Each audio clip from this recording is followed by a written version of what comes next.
स्वागत है आप सभी का अपने डिजिटल एजू एग्ज़ाम में। आज हम पढ़ने और समझने वाले हैं आधुनिक भारत के इतिहास के तहत यूरोप कंपनियों का भारत में जो आगमन रहा, जिनमें हम पुर्तगाली ईस्ट इंडिया कंपनी के बारे में, अंग्रेजी ईस्ट इंडिया कंपनी के बारे में, डच ईस्ट इंडिया कंपनी के बारे में, डेविस ईस्ट इंडिया कंपनी, फ्रांसीसी East India Company, Swedish East India Company, इन सभी को समझेंगे और जानेंगे। तो इन सब का जिक्र आने से पहले एक चीज़ दिमाग में हमारे आती है, तो वो ये है कि इन्होंने समुद्री यात्रा ही तय करना क्यों शुरू किया। मतलब कि इस समुद्र से ही व्यापार को एक बढ़ावा क्यों दिया गया। ज़मीनी स्तर से भी व्यापार हो सकता था। तो ये बात कुछ इस तरह से है कि 1453 ईस्वी की बात है, जब कस्तुनतुनिया जो एक साम्राज्य था उस पर तुर्कों ने आक्रमण करके उसे अपने कब्जे में कर लिया। अब जब उन्होंने कब्जे में कर लिया तो जो पूर्वी एशिया एवं यूरोप के बीच के जो अधिकांश व्यापारिक मार्ग थे वो वहीं से हुआ करते थे, तो उस पर नियंत्रण इन्होंने स्थापित कर लिया तुर्कों ने। तब यहाँ से शुरुआत होती है क्या कि पुर्तगालियों द्वारा और स्पेन वासियों द्वारा, भाई पुर्तगालियों और स्पेन वासियों को पूर्वी एशिया से व्यापार करना ही था। तब इन्होंने भौगोलिक खोजों को आरंभ किया। तो हमें एक सी रूट देखने को मिलता है जिसे हम केप ऑफ गुड होप के नाम से जानते हैं। किसके नाम से? केप ऑफ गुड होप के नाम से जानते हैं, है ना। केप ऑफ गुड होप के नाम से जानते हैं। तो कुल मिला के यही है कि आगे चल के हमें जिस तरह से कोलंबस की यात्रा, हमें वास्को डिगामा की यात्रा देखने को मिलती है, वो इसी भौगोलिक खोज का एक परिणाम थी। और इन भौगोलिक खोजों का अगर श्रेय दिया जा सकता है तो हम दे सकते हैं एक राजकुमार था। कहाँ का? वो राजकुमार था पुर्तगाल का। उसका नाम था हेनरी द नेविगेटर। क्या नाम था? अगर लिखा जाए तो हेनरी द नेविगेटर, ये बंदा था। इसने क्या किया कि भौगोलिक खोजों में कहीं न कहीं बहुत बड़ा हाथ इसका था। इसे हम नक्शेबाज भी कह सकते थे, यानी जो मैप बनाने वाला, उसको इस तरह से समझ सकते हैं। और इसी के कारण ही भौगोलिक खोजों का अभियान काफ़ी आगे तक चला। और अगर हम केप ऑफ गुड होप की बात करें तो एक पुर्तगाली नाविक जिसका नाम हमें बार्थोलोम्यू डियाज मिलता है, उसी ने ही 1487 ईस्वी में केप ऑफ गुड होप, जिसे हिंदी में उत्तमासा अंतरीप के नाम से जाना जाता है, की खोज की थी, जिसके जरिए आगे चल के कोलंबस भारत की खोज में निकलता है। तो 1492 में पहुंच जाता है अमेरिका, जहाँ के लोगों को उसने रेड इंडियन कहा। फिर वहीं हमें देखने को वास्को डिगामा की यात्रा मिलती है, जिसमें हम 17 मई 1498 को वो भारत पूर्ण रूप से पहुंचता है। तो यही कुछ इनकी यात्राएं थी जिनके जरिए हमें यूरोपीय कंट्रीज़ और भारत से व्यापार के बीच का फासला समझ में आता है। अब ये वीडियो जो रहेगी, ये वीडियो आपको 4 पार्ट में आएगी, जिसमें पुर्तगाली रहेंगे, डच रहेंगे, अंग्रेज़ रहेंगे, फ्रांसीसी रहेंगे। इन सब के बारे में आपको जानकारी मिलेगी, इनकी कंपनियों के बारे में जानकारी मिलेगी, कब आता है, कौन आता है, कैसे आता है। तो ये पहला पार्ट रहेगा। इस पहले पार्ट में हम पुर्तगाली पढ़ेंगे, फिर सेकंड पार्ट में डच आएगा, फिर अंग्रेज़ आएंगे, फिर फ्रांसीसी आएंगे। तो हम शुरुआत करते हैं पुर्तगाली से। पुर्तगालियों का आगमन। और एक चीज़ इसमें समझने वाली रहेगी कि ये सब वन लाइनर आपको मिलेगा, सारे मतलब कि पॉइंट्स वाले सेंटेंसेस हैं। आप इन्हें नोट डाउन करते चलिएगा, जो आपकी तरफ से इंपॉर्टेंट लगे। मेरी तरफ से सारा इंपॉर्टेंट है, ये पूरा मटेरियल है। तो शुरुआत करते हैं। यूरोप में सर्वप्रथम पुर्तगाली भारत आए, बिल्कुल आए। वास्को डिगामा ने यूरोप से भारत के लिए समुद्री मार्ग की खोज की थी। वह पुर्तगाल के शासक के प्रतिनिधि के रूप में 17 मई 1498 में भारत आया था। वास्को डिगामा ने गुजराती पथ प्रदर्शक अब्दुल मजीद की सहायता से कालीकट के प्रसिद्ध बंदरगाह कप्पकटाबू पर अपना बेड़ा उतारा था। ये नोट करना चाहिए, जो हाईलाइट कर रखा है ना, ये मैंने, जो मेरी तरफ से इम्पोर्टेंट है, मैंने उन्हें हाईलाइट किया हुआ है। आप देखिएगा अपने तरीके से। आगे बढ़ते हैं हम। कालीकट के हिंदू राजा ने, जिसकी पैतृक उपाधि जमोरिन थी, उसने वास्को डिगामा का स्वागत किया। स्वागत करने के साथ साथ जब वास्को डिगामा जब भारत से वापस जा रहा था, उसे मसाले, जड़ी बूटियाँ इत्यादि वस्तुएं अपने साथ ले जाने की अनुमति दी थी। हिंदू राजा जो कालीकट के थे, जिन्हें जमोरिन की उपाधि के नाम से जाना जाता था, ठीक है, उस समय। आगे बढ़ते हैं। वास्को डिगामा ने कालीकट बंदरगाह में एक अरबी जहाज़ पकड़कर जमोरिन को उपहार स्वरूप भेंट किया था, ताकि राजा खुश हो जाए। वास्को डिगामा भारत में विभिन्न मसाले एवं काली मिर्च लेकर अपने हेक्टर नामक जहाज़ से पुर्तगाल वापस चला गया, जहां इन वस्तुओं की बिक्री द्वारा यात्रा व्यय निकालने के पश्चात भी उसको 60 गुना लाभ प्राप्त हुआ था। चलिए जी आगे बढ़ते हैं। अब एक दूसरा बंदा आता है, वास्को डिगामा तो चला गया, अब दूसरा बंदा आता है, एक पेड्रो अल्वारेज कैब्राल। इंपॉर्टेंट है, नोट डाउन कर लीजिएगा। पेड्रो अल्वारेज कैब्राल 1500 ईस्वी में भारत पहुंचने वाला दूसरा पुर्तगाली था। कौन सा? सेकंड पुर्तगाली था ये। फिर इसके बाद हमें कौन देखने को मिलता है? तो 1502 में हमें फिर वास्को डिगामा जो है पुनः भारत आया। चलो जी ठीक है। 1503 ईस्वी में पुर्तगालियों ने कोचीन में अपनी पहली फैक्ट्री तथा 1505 में कन्नूर में दूसरी फैक्ट्री स्थापित की। कोचीन में अपनी पहली फैक्ट्री लगाई, कोचीन में अपनी पहली फैक्ट्री, और 1505 में कन्नूर में दूसरी फैक्ट्री स्थापित कर दी। नोट करिएगा, डेट भी साथ में इसके। अब आगे चल के हमें क्या देखने को मिलता है? एक पुर्तगाली जिसका नाम है फ्रांसिस्को डी अल्मीडा, जो 1505 से लेकर 1509 तक रहता है भारत में। इसको हम समझेंगे अब। क्या था ये फ्रांसिस्को डी अल्मीडा?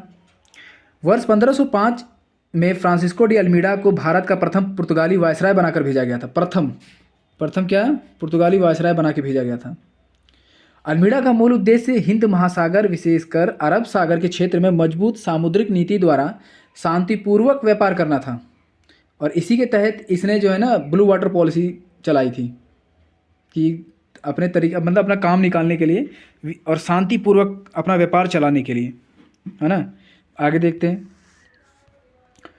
उसकी नीति ब्लू वाटर पॉलिसी अथवा शांत जल की नीति के नाम से जानी जाती है। किसकी नीति? Francisco de Almeida. आगे बढ़ते हैं जी। 1508 में अल्मीडा तथा संयुक्त मुस्लिम नौसैनिक बेड़े के मध्य चौल के समीप युद्ध हुआ, जिसमें अल्मीडा पराजित हुआ, किंतु अगले वर्ष ही इसने मुस्लिम संयुक्त नौसैनिक बेड़े को पराजित किया।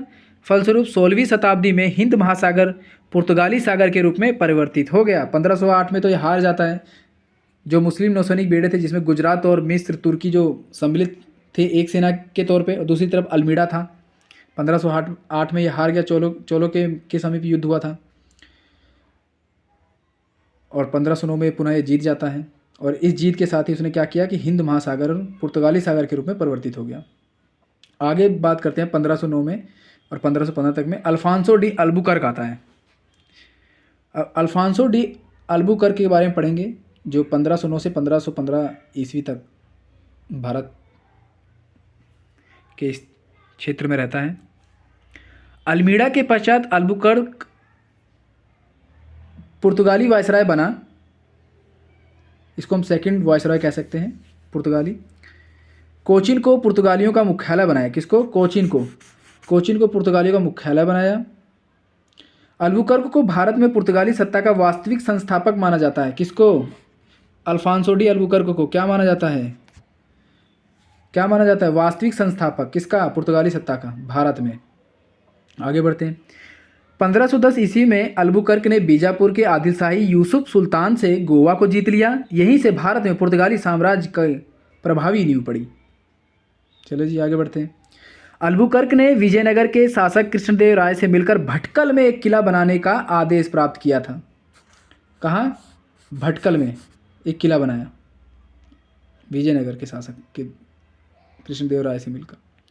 अल्बुकर्क ने 1511 ईस्वी में दक्षिण पूर्व एशिया की महत्वपूर्ण मंडी मलक्का पर नियंत्रण स्थापित कर लिया। साथ ही उसके फारस के खाड़ी में स्थित हॉर्मुज पर अधिकार 1515 ईस्वी में कर लिया। नोट करिए, 1511 में इसने क्या किया? मलक्का पर, और हॉर्मुज पर 1515 में। आगे चलते हैं। अल्बुकर्क भारत में स्थायी पुर्तगीज आबादी बसाना चाहता था। इसकी सोच बहुत आगे तक की थी। ये क्या चाहता था कि पुर्तगाली भारतीय स्त्रियों से विवाह कर करे और यहीं परमानेंट धीरे धीरे सेटल हो जाए। कैसे? अल्बुकर्क भारत में स्थायी पुर्तगीज आबादी बसाना चाहता था, इसलिए उसने पुर्तगीज यानी पुर्तगालियों को भारतीय स्त्रियों से विवाह करने के लिए प्रोत्साहित किया। 1515 ईस्वी में गोवा में प्रथम चर्च का निर्माण किया गया, जिसका नाम सेंट जेवियर चर्च रखा गया। क्या रखा गया? Saint Xavier church. अल्बुकर्क ने अपने क्षेत्र में सती प्रथा पर प्रतिबंध लगाने का प्रयास किया था, जहां हम देखते हैं जब 19वीं शताब्दी के आसपास देखते हैं जब राजा राम मोहन राय जी के समय में, और यहाँ हमें ये देखने को मिलता है अल्बुकर्क जिसने शुरुआत की, एक तरह से कोशिश की अपने क्षेत्र में सती प्रथा पर प्रतिबंध लगाने का, है ना। 1515 ईस्वी में जब उसकी मृत्यु हुई तब पुर्तगाली भारत की सबसे शक्तिशाली जल शक्ति बन चुके थे। अब बात करेंगे हम नूनो डी कुन्हा, जो 1529 से 1538 ईस्वी तक था। इसने 1530 में राजधानी को कोचीन से गोवा स्थानांतरित कर दिया। कहाँ से? कोचीन से कहाँ ले आया? ये गोवा ले आया। इस प्रकार गोवा भारत में पुर्तगाली राज्य की औपचारिक राजधानी बन गई। कौन? गोवा। कुन्हा ने 1534 ईस्वी में कृष्णा बेसिन पर और 1535 ईस्वी में दीव पर अधिकार कर लिया।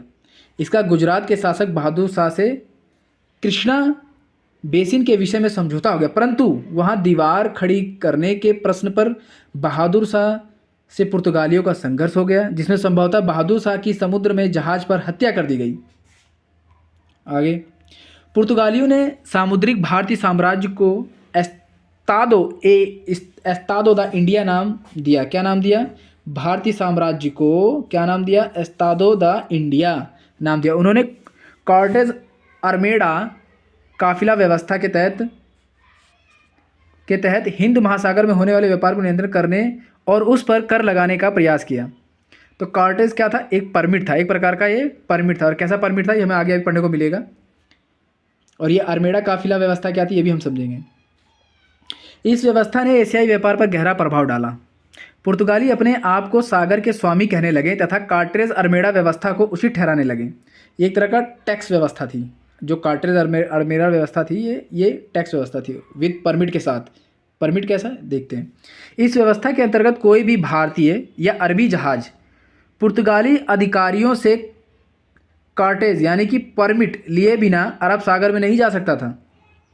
काफिला व्यवस्था के अंतर्गत स्थानीय व्यापारियों के जहाज़ों का एक काफिला यानी समूह या बेड़ा होता था, जिसकी सुरक्षा के लिए पुर्तगाली बेड़ा साथ साथ चलता था। ये काफिला व्यवस्था थी। ये क्या थी? काफिला व्यवस्था थी। और कार्टेज का था परमिट था। अकबर ने इस व्यवस्था को स्वीकार किया था, इस व्यवस्था को, कार्टेज काफिला व्यवस्था को। आगे बढ़ते हैं। 1560 ईस्वी में गोवा में ईसाई धर्म न्यायालय की स्थापना की गई। 1542 ईस्वी में पुर्तगाली गवर्नर मार्टिन डिसूजा के साथ प्रसिद्ध ईसाई संत जेवियर भारत आए। पुर्तगालियों को ही भारत और जापान के बीच व्यापार प्रारंभ करने का श्रेय दिया जाता है। नोट कर लेना। पुर्तगाली मध्य अमेरिका से तंबाकू, आलू और मक्का भारत लाए। अनानास, पपीता, बादाम, काजू, मूंगफली, शकरकंद, लीची और संतरा पुर्तगालियों की देन थी, जिसे उन्होंने अन्य देशों से प्राप्त किया था। पुर्तगालियों ने भारत में प्रिंटिंग प्रेस का आरंभ किया था, छपाई का। आगे देखते हैं। अब आगे हम डच के बारे में पढ़ेंगे नेक्स्ट क्लास में। अगर आपको अपने डिजिटल एजू एग्ज़ाम की ये वीडियो पसंद आती है और कुछ नया और अच्छा सीखने को आपको मिला है तो अपने डिजिटल एजू एग्ज़ाम को सब्सक्राइब करिए, लाइक करिए और शेयर करिए। धन्यवाद। और आगे की आपको जो वीडियो आएगी उसमें पार्ट 2 रहेगा, जिसमें डच के बारे में हम पढ़ेंगे। इसी तरह पार्ट 3 आएगा और पार्ट 4 भी आएगा, जिसमें हम अंग्रेज़ों और फ्रांसीसियों के बारे में पढ़ेंगे। और सबका लिंक हर वीडियो में रहेगा, आप हर वीडियो को आराम से देखिएगा और इसके नोट्स भी आप बना सकते हैं। ये काफ़ी आपके अपकमिंग एग्ज़ाम्स में काफ़ी बेनिफिट भी देगा। तो चैनल को सब्सक्राइब करिए, लाइक करिए और शेयर करिए। धन्यवाद।